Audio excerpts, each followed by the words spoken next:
Hello, everyone, and thank you so much for joining us today for this brief discussion with our special guest, who is Naomi Vaida today.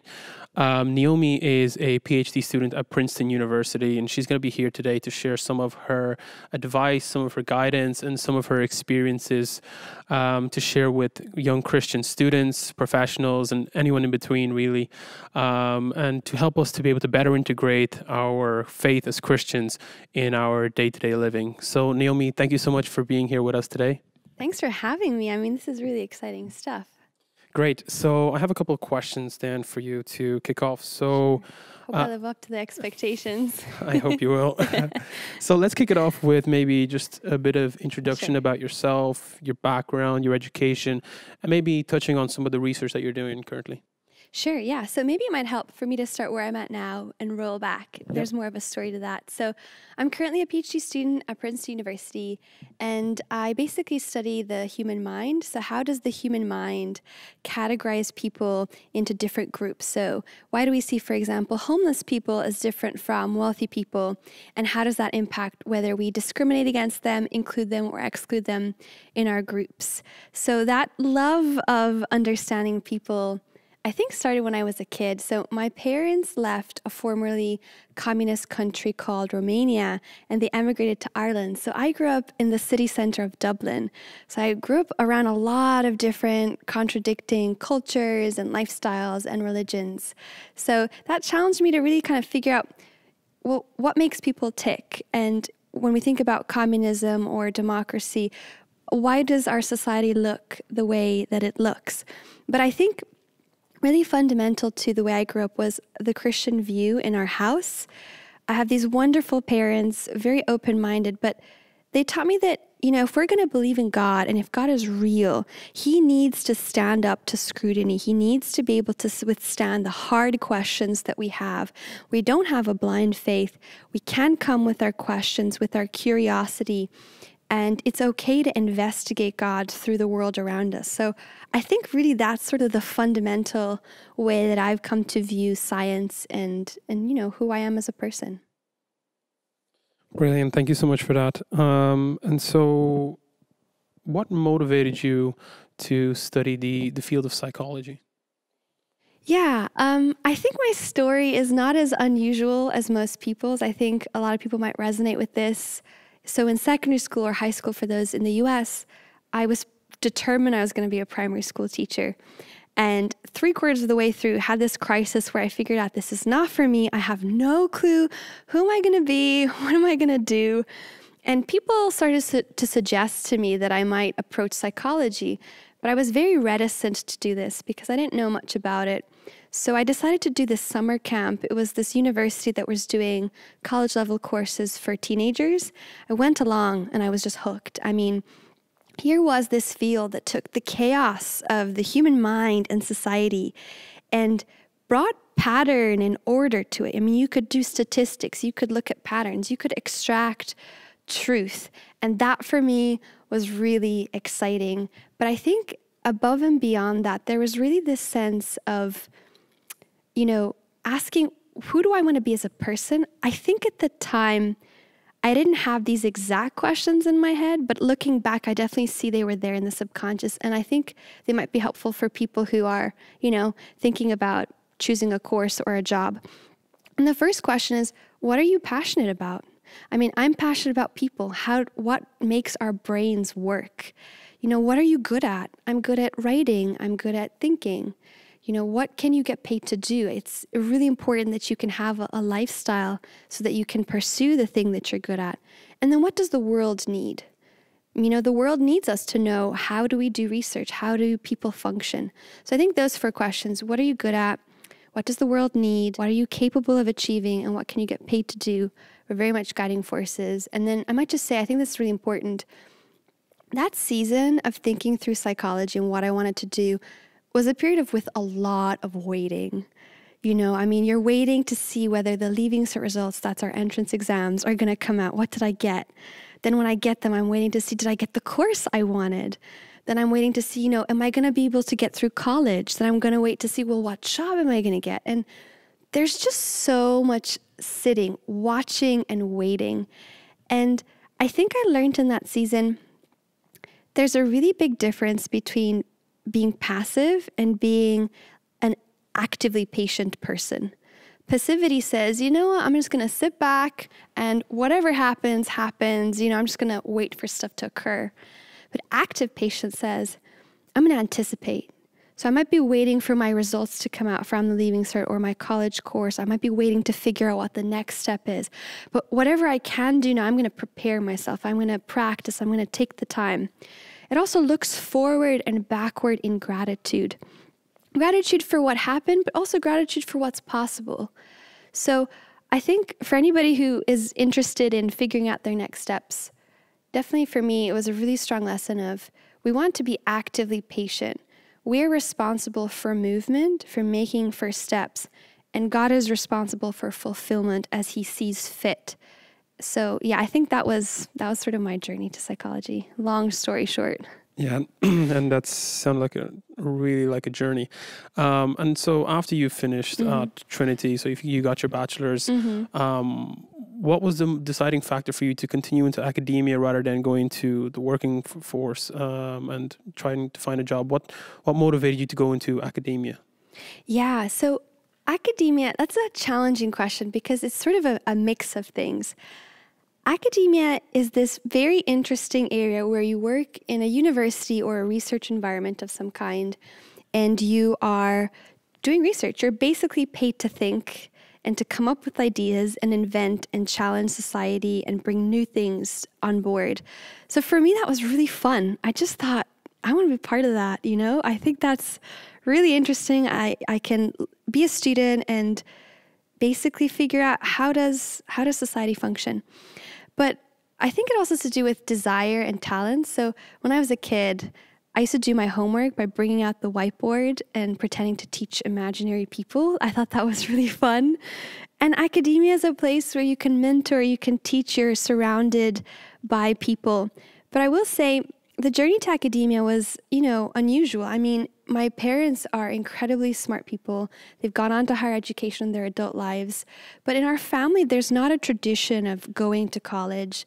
There certainly are no doctoral students or doctors in our family. I'm just this immigrant kid, who grew up in Dublin city centre. So it didn't seem like it was the most likely thing for me to do, especially not at Princeton. But I think that God calls us beyond what is accepted and expected of us. Beyond that, Jesus is there and fellowship with him sweetens the way there. And if we're willing to hold on to that, if we're willing to take him at his word and trust him, then the adventure really starts there. And when I was thinking about academia, there was always a sense of, is this really what I'm called to do? And maybe I think a lot of people might be thinking about their careers in that way. Discomfort is our signal to pay attention to something. And it's so easy for me to get distracted and not pay attention. But we should lean into our discomfort. Lean into it until it either goes away and we have peace about our choice, or lean into it until we figure out what is the solution? What can we do to make the change that gives us peace for the choice? So for me, that's been a really important part about deciding for academia. It's lean into the discomfort and let God be God. I think the God of the Bible is a God that wants to guide us, and he is very real, very serious about helping us. Yeah. Thank you for that. And so could you walk us through how you ended up at one of the most prestigious universities in the world at Princeton? I know there are Nobel Prize winners. I know a lot of famous people were there, and even Einstein taught there. So walk us through a bit how God guided you there and how the whole journey looked like for you of getting to Princeton. Yeah, I'm smiling because there's such a list of people that went to Princeton that you're like, I'm living in their shadows almost. So it really started with a dream. I personally think that you need to have dreams that scare you a little bit. If you don't have dreams that scare you a little bit, you're not dreaming big enough. So for me, I wanted to do a PhD since I was a little girl, but I wanted to really challenge myself and push myself to see what was the best that I could give and get. Like, what is my ultimate potential? So applying to a school like Princeton was a way to challenge myself. But I was torn. I was torn between going to the UK or going to the US. And it was very much receiving advice from other people. I had a friend who just kept insisting, Naomi, you should apply, take the entrance exam, just take it. And he just kept insisting so much that I said, you know what, I'm going to do it. I'm going to study for the test. I'm going to do it. I sat the test, and then after the test, a professor reached out and said, you might be interested in our program. Would you consider applying? So I said, you know what, I'll apply. And then after applying, I got the interview. They flew us out to the US. And once I got there, I was hooked. I mean, Princeton was it just ticked all the boxes. It was full of super smart people. I mean, some of the most famous psychologists of our generation work there. People who are really changing the world. Social psychology is a really strong program. The department has a lot of resources. The campus is beautiful. It's really a place of learning that's inspiring. I mean, so many people have gone before. So for me, it fit the box of this dream scares me a little bit. This is wow. I mean, I want this. But I think in the process of applying, I realized that not only does God call us to go beyond what is accepted of us, but we're called to challenge ourselves to figure out that, you know what, I can only do my best, and God is responsible to do the rest. I'm in partnership with Him. I don't have to do this alone. He is the one that guides me. He is the one that leads me. And when you're in the process of applying and you realize how small you are, I mean, less than 10% of people get in. There's definitely people that are smarter than I am who didn't get in. And you realize my goal in life is not to be successful, to be whatever. It's to be faithful. Take it one step at a time. Today, God called me to apply. Today, God called me to do this, and He loves me and He has a plan for me. So I'm going to follow that. I'm going to follow that. So that was the journey of getting there, taking initiative, again, movement, and then God is fulfillment. Thank you for walking us through that. And so I know that your relationship with God and your faith plays a huge part of your personal life, but maybe could you talk about how your faith is impacting your career, or what role it plays in your career? Yeah. So there's a lot of people that think that science and faith are almost like oil and water. They couldn't possibly go together. But there's a famous mathematician, John Lennox, who says it so beautifully. He used to work at the University of Oxford, and he said this. He said that there are scientists on both sides of the spectrum. We have atheist scientists who do wonderful research, but we also have Christian scientists who do wonderful research. Isaac Newton, Galileo, to name some of our founding fathers within the scientific world. What differentiates them is not their science, it's their worldview. And so I think for me, my worldview very much informs my science rather than contradicting it. And here's how. The God of the Bible is a God of order. And so a God of order creates a world of order. And we call that rational intelligibility. And when there's rational intelligibility, that means that I can apply rules to that. I can extract patterns. I can figure out with His help and with data analysis, with research, with experiments, how does this problem work? And so for me, I say, okay, I have a brain and I'm studying the brain. So God, you made the brain that I'm studying. I know that you know far more than any of the research we've been able to discover. Help me, give me the insights to be able to find truth. And that's how God helps me. I have a little book where I write down what He tells me. I keep track of it, and it's amazing. It's amazing how God inspires us over time, imperfect as I am. I'm not always, on top of things, but God is faithful. And so I think, a God who made the universe is definitely capable of helping us do solid experiments. Yeah, and I love the illustration that you used there between oil and water there, and how we don't have to have that exact view that Christians can't be scientists or scientists can't be Christians.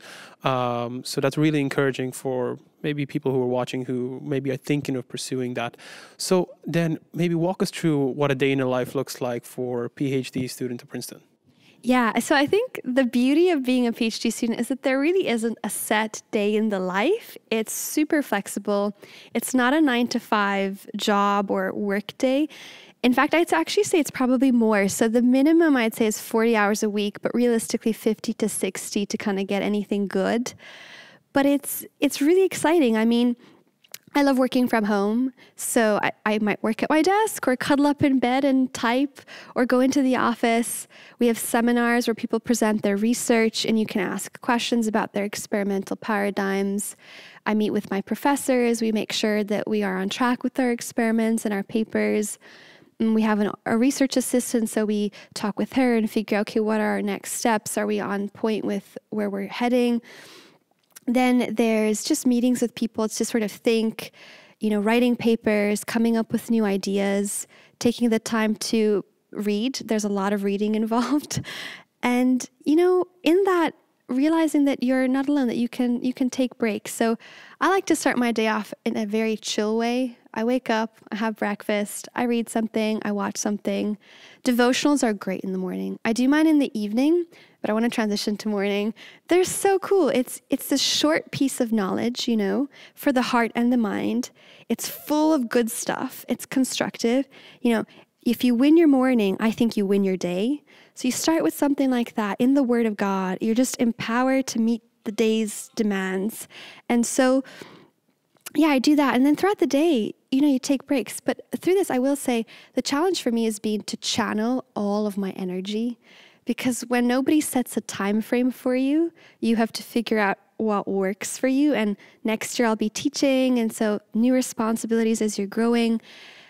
And I think although there's a rhetoric of, don't give up on yourself in our world. And I think it's good. I mean, we don't want to put ourselves down.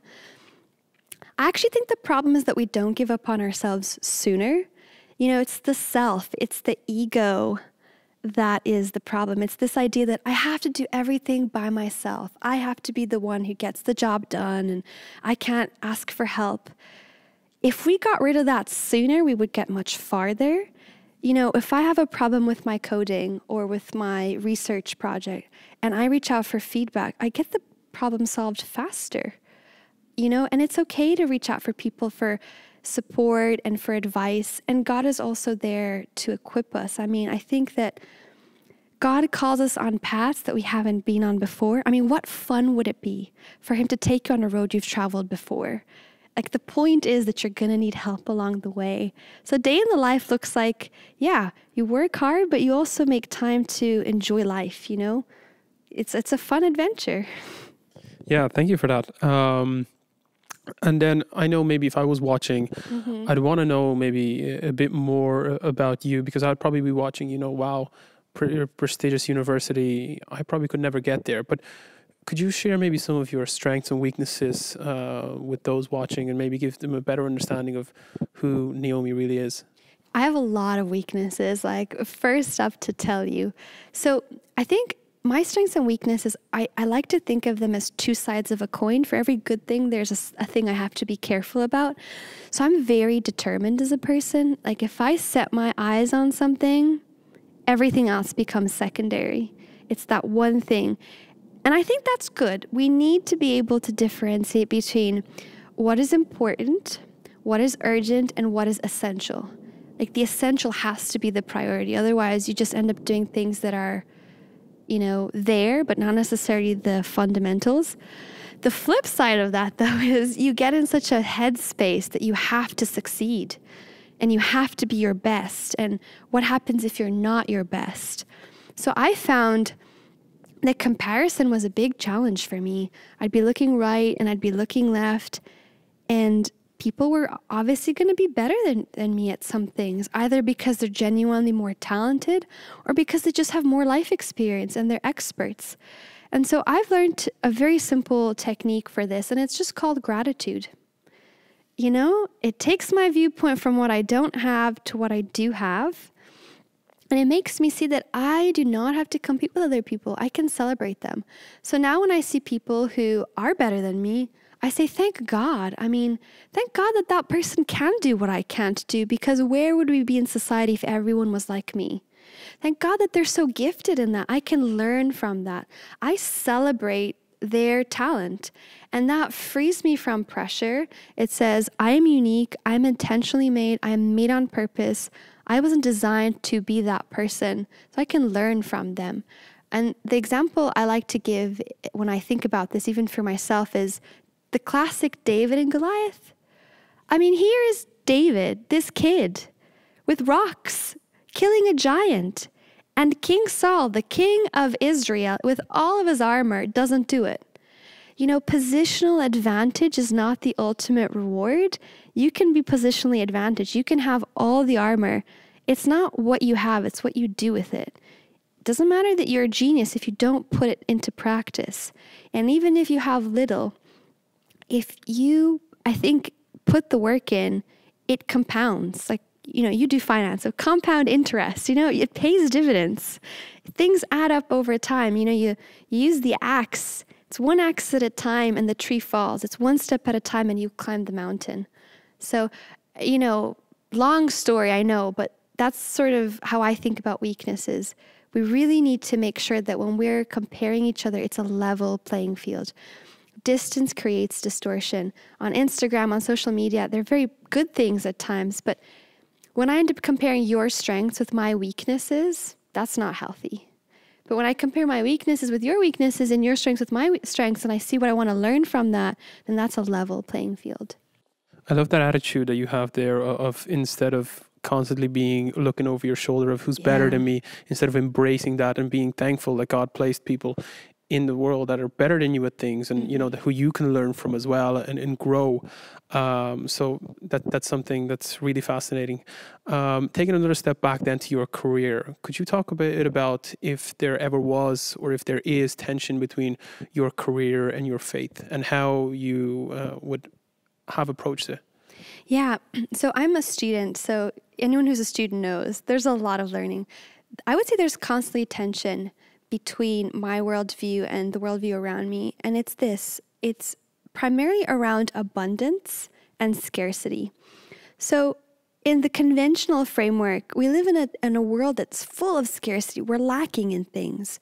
We're lacking in time, in energy, in abilities, in so many things, you know? And when we are students and when we're in the workplace, we're told you need to prove yourself. You know, actions speak louder than words, and they do, but there's very much this attitude of you've got to show up and rise up. But in the God of the Bible that I believe in and the faith that I have, I'm not fighting for victory. I'm fighting from victory. It's very much a mindset of abundance. He has equipped me with everything I need to do everything He has called me to do, and He promises, there's this wonderful proverb in Proverbs 8, it says, anyone who finds me finds life and receives favor from the Lord. He says, a peace I give you, a peace that the world cannot give. Take my yoke upon you, for it is light. He's a God who really cares with us, both in the highs and the lows. And so I know who I am in God, but then I step out into the real world and they're telling me I need to prove myself and that, am I good enough? And so one foot in there and one foot in here, that's going to create tension. That's going to be like, well, what do I do? The way I resolve that, and I'm still learning how to do this, but the way I like to resolve it is take time, Naomi, and just rest. Like really listen to what is in my head and what voices am I allowing to speak into my life. I do not have people in my life who are not constructive because I don't want them to suck out the life out of me. Can I be of help to them? Yes, I'd love to, and I want to be engaging with them. But my closest people, my friends, my family, my professors, they're people who are life-giving people. Like we want to walk with people who make us rise higher, not sink lower. So I would say for tension, operate from a mindset of abundance. Even when it's hard, if the road is bumpy, I think that God will make it straight if we're walking with Him. Will it always be easy? No. Will we always get what we want? Certainly not. I wouldn't even want to get everything I want. I think some things I want aren't even good for me. Yeah, and then as you were saying, rising higher and helping other people as well. would you have any advice to people who are maybe just starting out college, or people in college, or even those who are looking into higher education and perhaps academia? What advice would you have for them from your point of view? Yeah, so, advice is a tricky thing because everyone is in a different position. I'm still learning. But I heard this quote when I was a teenager from a motivational speaker called Brendon Burchard, and I loved it. It says, "You need the map before you enter the woods." And so I think maps are handy. Maps can come in advice. They can come in books. For me, it's been books. So there's 3 books I would recommend. They've changed my life, and they will give you far better advice than I ever will. And so there's 3 books. The first one is the book of Proverbs. And whether you have faith or not, the book of Proverbs is full of ancient advice that is so practical about how to manage time, how to think about your problems. The second book is called Atomic Habits by James Clear, and I love it because it brings psychological principles about how you can form new habits. How do you actually rise up and start a good day? How do you actually get your tasks done? So it's really insightful. And then the third book is called The Defining Decade by Meg Jay. She's a counselor that works with young people like us in our 20s, and she uses examples from her clients and evidence from the literature to talk about how to think through your 20s. There's this myth that 30 is the next 20 and 40 is the next 30, and your biological brain does not believe that because it has its own cycles. And so how do we use our 20s so that when we do get to our 30s, she has this great quote. She says, "Do the math, otherwise things don't add up." And I think that couldn't be truer for life. So that's what I would suggest. I hope that people realize that we're all learning, and we're all in the process of being shaped and modeled. And our responsibility is to move. Motivation, from my experience, does not come from just sitting there and it just falls on you. It comes by taking one step and then the next step. Motivation is generated. So yeah, we move and God fulfills as he sees fit. So yeah, that's my opinion. Read books. Naomi, those are all the questions I had for you today. Okay. I want to say a big thank you for taking the time to be with us today. And I know I speak on all of Betania's behalf when I say that we're proud of you and that you're a great example for all of us back at home. So I just want to say, may God bless you and continue to give you wisdom and guidance in everything that you do. Thank you so much for sharing your thoughts. I know personally I've learned a lot from you, and I can't wait to hear what God does with you at Princeton and beyond Princeton as well. I know there's still a couple of years of your PhD, but hopefully it's many great things ahead of you, and I know God will bless you in the years to come. So thank you so much for your time, and thank you everyone for watching. I also want to say a thank you because you have been so good to have me here today. And for those of you who are watching, young people like this, like us, we're just doing something small here today. Huge thank you to you for taking the time, and everybody, you can't see them, but the people behind the cameras have done an excellent job, and the video, and they deserve the credit. So whether you're, in front of the screen or behind it, super grateful for the community. Yeah, thank you, Naomi. Thank you guys from the media team, and may God bless you all. And thank you so much for watching.